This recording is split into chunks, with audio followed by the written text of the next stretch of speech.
Hello, my name is Heather Tillwine. I'm going to be talking about the impact of sexual orientation conversion therapy on transgender individuals.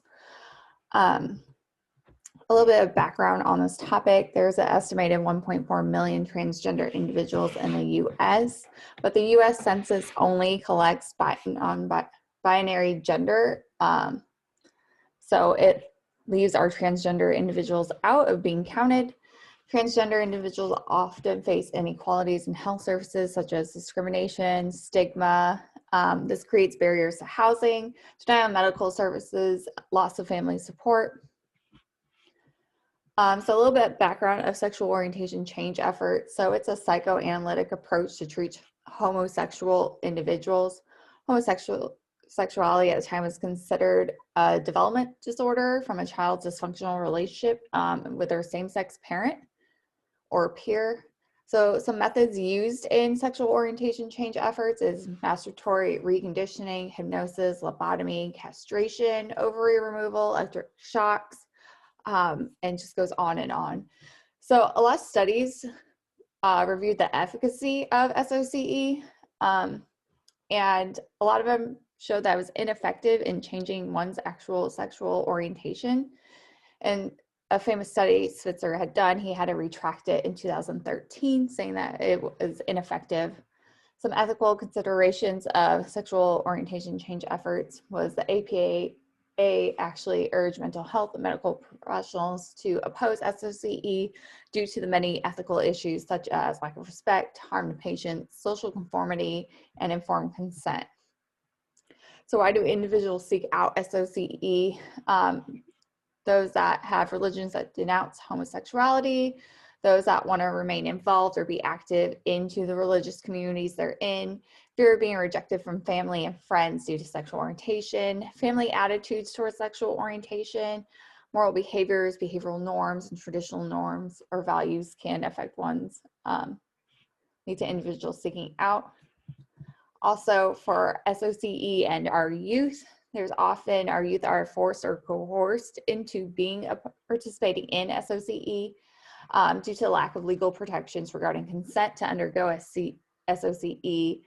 And then also our youth do not have accurate information to make informed decisions about going through SOCE.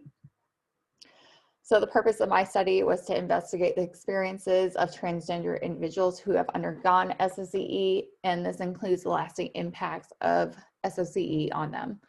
So previous research was only focused on lesbian, gay, and bisexual individuals, failing to observe the impact of SOCE on transgender individuals. The purpose of SOCE is to change one's sexual orientation and does not necessarily change one's gender identity. SOCE methods may be different from transgender individuals, therefore the impact could potentially be different as well. So the significance of my study is that Bright in 2004 noted that transgender individuals are rarely, if ever, mentioned in any SOCE literature. There was a study by Tozer and Hayes where they had 5 participants that were transgender, but they were excluded from the study due to the analysis due to these researchers only focusing on lesbian, gays, and bisexuals. So some of the methods I used, it was a qualitative phenomenological study. I had 4 participants done for my coding. I used process coding, concept coding, and eclectic coding for my first cycle. And in my second cycle, I did focus coding. So I used the most frequent codes in the first coding set to develop a thematic scheme. So for my participants, I had 4 individuals. The ages were 23, 33, 59, and 65 years old. To go a little bit about them, I have Steve, who's a 59-year-old he, him, or they. He's gay and queer. He's married and has a master's degree in psychology. He's also a licensed mental health counselor in 3 Midwestern states. And he was dissatisfied with the quality of his life. So then I also have Megan, who's 23 years old. She goes by she, her. She's bisexual. She's considered married or in a domestic partnership. She has some college and she's very satisfied with her quality of life. Then there's Samantha, who's 33 years old. She identifies as human for her sexual orientation. She is single, she has some college, and she identifies as being satisfied with her quality of life. Then I have Dawn, who's 65 years old. She, her. She's bisexual. She's divorced from a previous marriage before transitioning into her transgender identity. She has 2 years of college, an associate's degree, and is identified as being satisfied with her quality of life. So for my results, studies only have determined influences on LGB individuals, whereas the present study identifies influences on transgender individuals that seek out SOCE, such as transphobia and interpersonal relationships. All the participants in my study were forced to participate in SOCE. Also, my participants discussed transphobia, disapproval, and judgment that they experienced from family members that encouraged them to adhere to SOCE. Participants also identified family members as being highly religious, which perpetuated these homonegative and transphobic beliefs. My participants also identified being shown propaganda during SOCE that painted a very negative or unhealthy, dangerous LGBTQ lifestyle. Reparative therapists also encourage participants to follow traditional gender roles instead of their desired gender identities.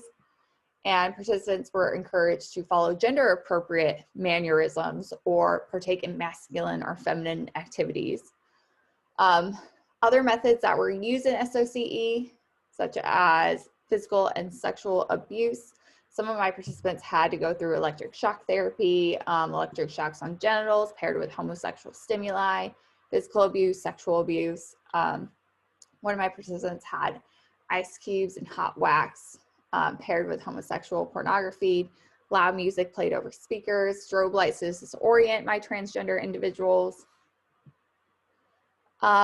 Religious methods were used during this time as well. They would use a lot of prayer to reinforce these negative perceptions of transgender individuals. They claimed that Satan was controlling them, and that religious leaders would also justify the physical and sexual abuse as removing Satan from the transgender individual. So individuals face a lot of feelings of inauthenticity after reparative therapy. So this is one of the impacts. They would fake identifying as their biological sex and conforming to these gender norms in order to leave therapy and gain acceptance from their family members. They had loss of faith in religion. They had psychological harm due to the participants. A lot of them had cognitive impairment afterwards and developed these negative coping mechanisms to deal with the impact. A lot of participants discussed having flashbacks to certain traumatic events. They had a lot of mental blocks going on where they would just block time, a bunch of time or situations that happened, names, locations, things like that. Many of them were diagnosed with PTSD after SOCE. Participants felt that they couldn't give love or like they were unworthy of receiving love from others. So this really negatively impacted their sexual relationships. Either they became hypersexual or they became celibate afterwards due to it. They had lack of trust in other people, in authority figures, religious leaders, medical providers, and they felt like their autonomy was violated as well. So at the end of my study, like I said earlier, several studies did focus on LGB populations in SOCE. So there was definitely a lack of research or literature on transgender individuals having undergone the same therapy. The study found that transgender individuals are coerced into SOCE for various reasons, very similar to the LGBT community, such as transphobia, living in gender normative environment, religiosity played a big role. Individuals were subjected to SOCE methods similar to those experienced by LGBT individuals. So they had the propagation of myths and stereotypes, encouragement of traditional gender roles, physical abuse, sexual abuse, and utilizing various religious methods to perform SOCE on these individuals. So transgender individuals also face similar impacts as well to the LGBT community.